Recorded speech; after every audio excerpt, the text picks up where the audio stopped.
What's good, everybody? Welcome back to the channel. So today we're going to be talking about Ilford FP4, which is a 125 ISO 35mm and 120 film that you can get made by Ilford. So this film is actually very interesting because I feel like it kind of goes under the radar and you don't really hear too much about it. I know a lot of people use this film because I see it tagged all over the place, but in terms of social media and just commentary and conversations I have with other photographers, I don't really hear about this film, which is very surprising. It's clearly very versatile and it's got a great value and it seems to do the job very well. So I'm surprised that not more of you are actually blabbing on about this here and there. But either way, let's go ahead and watch some of the footage of me going hiking in Wales and capturing some images on FP4. And then after that, we'll go ahead and jump into the specifics about the film and what I think.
All right, so the first thing I want to talk about is versatility. So this film is as versatile as it gets. There's a couple reasons why. So first and foremost, Ilford actually recommends you shoot this film at either 50, 125, or 200 ISO.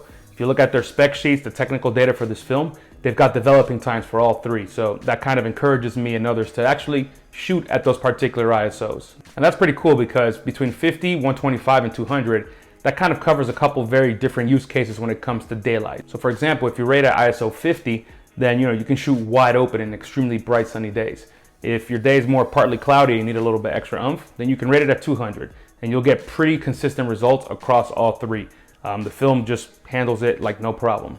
But there's other things you can do with this film. A lot of people actually push process this film, so they expose it at 400 or even something like 3200 and then go ahead and develop accordingly. And that gives you very, very different look in terms of what the film actually delivers, the grain, the contrast, and all that stuff. The more kind of standard way to use this film, again, in the 50, 125, and 200, you're gonna get a bit more of a flatter look. I wouldn't say it's flat, but the contrast isn't overwhelming by any means. And the grain, I think that's the most beautiful part about this film. It's built that's fine grain, and it definitely isn't like aggressive grain, but I wouldn't say it's super fine the way some of the details say. It's a bit creamy. You see the grain there, but it kind of melts together and gives this little interesting kind of aura to the images. If you push process this film all the way to like 3200, for example, you're going to get a lot more harsh grain, and the contrast is going to be much more apparent. Neither is good or bad, but obviously one is the intended use of the film and the other is something you can do stylistically, a choice, So in terms of kind of versatility, that's where it's at for this film. Developing wise, you can also use all kinds of different developers for this film, as you could with basically any black and white, but I feel like this particular film invites you to try a lot of different things. You know, you can stand process, for example, in order to minimize the visible grain and get as much kind of information out of your shadows, for example. The other thing you can do is kind of more standard process, like what I did for these films, and actually get, you know, that evident grain that I was talking about. That's still kind of soft and almost fine, but it's got this nice kind of look to it. I actually used an alternative developer this called PyroCat, and I've never used it before, and it was sent to me by a homie here in the UK. So I tried that and, you know, got very interesting results, very different from what I got when I developed with something a bit more standard like Kodak D76.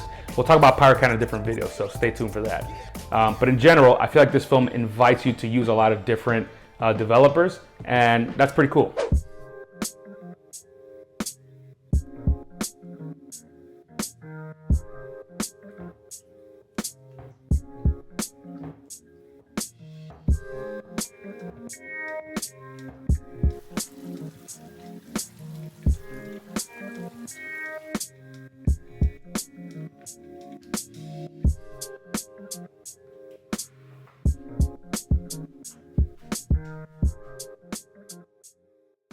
All right, so let's talk about printing. I think this is where this film really shines. I made a couple prints here, and I find this film to be very kind of versatile, again, depending on how you develop the film. That'll directly translate onto your prints. So for example, here I have a print that I made from one of my shots from Wales. I printed it fairly small here. You know, this is an 8x10 sheet. And when you print it very small, you know, the grain is almost invisible, but you still have this very interesting kind of like dynamic texture on the images. And yeah, this is a very high contrast scene, although the light was from kind of like early golden hour. So you got an extra bit more drama, and the light is kind of falling at a nice angle as opposed to being directly overhead. But there's tons of texture here, and there's a really good contrast in this image as well. I actually added contrast in the print, so I got it to a point where I think it's pretty cool. You've got some fairly deep blacks, although they're not completely washed out. And you know, just a lot of texture overall. So really love how this turned out. So this other image is one that I shot and developed with the PyroCat, as I mentioned earlier, and it's a kind of very different, interesting look. We'll talk about more pyro in a different video, like I mentioned, but for the sake of this, I think I want to talk about how I cropped here. So this is a bigger print in terms of enlarging. You see there's a border here, but that's from the actual easel. So I zoomed into this image a bit to kind of focus these guys in the middle. And what I love about this is that you look very close at your prints, and again, the grain is just chilling. It's not kind of getting worse and worse as you enlarge. And you know, I could probably go bigger than this and maybe we'll see a difference, but I think that for a 35mm negative, it's cool to be able to kind of change sizes and not really see any dramatic change. A lot of other films, you kind of see it a lot faster, and that's okay. But if what you want is kind of more consistency, no matter how big you get, if you want to kind of minimize grain, this is a good option to go with. But you know, it's just a very versatile film again. I think that's what I'm loving about this the most. I'm curious if they sell this in bulk rolls, because I think this would be a great film for you to buy in a big roll and then just get after it over a long time. Again, you can shoot it at 50 if you want, and you can even, you know, push it to 400, 800, which I assume it would do pretty well at. It's nice to have an option like that that you can just take off the shelf and take with you and not really even think about, you know, what the ISO is, or at least not think about it when you're grabbing it. Obviously later when you expose, you got to pay attention, but it's nice that this one can do it all. So I'm definitely going to be shooting a bit more of this. I kind of like the results that I get, and living here in the UK, this film's pretty affordable, so definitely going to be an option for me. All right, let me know in the comments, have you used FP4? What are your thoughts? You know, like I said earlier, a lot of you aren't talking about this film very often, at least not from what I've seen, so talk to me in the comments. Let me know if you like this film, or kind of, you know, how you would rather develop it to get the results that you want. All right, y'all, that's the video for today. If you enjoyed this video, obviously go ahead and like, and if you haven't subscribed yet, go ahead and subscribe. All right, y'all, to the next video. I'm out.